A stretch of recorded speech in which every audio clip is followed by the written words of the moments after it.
Hey everybody, welcome back to Cedar Valley Acres. I hope you guys are enjoying the journey with us as we start construction on our homestead. Don't forget to subscribe and ring the bell for notifications. After months of preparation and planning, we finally closed on our construction loan and could start work on our property.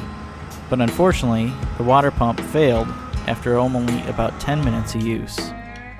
So we took this time to keep busy while we waited for a new water pump to show up. We measured out the leach lines for the drain field, got all the measurements, and started putting flags in place so that once the Caterpillar was fixed, we could start work. With the new part here, we wasted no time getting it put into the Caterpillar.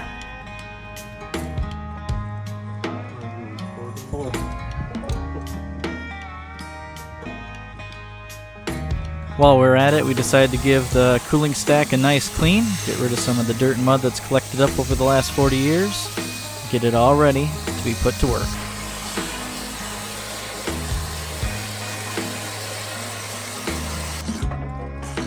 We started off putting the shroud in place along with the fan blade, and then we could put the serpentine belt back on. Once we got those put together, we tightened everything back down.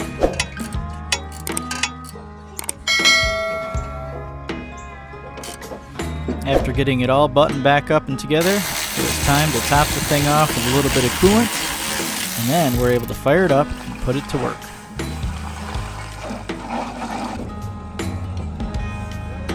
I hope you guys enjoyed this short little episode of us getting the Caterpillar fixed as we started construction.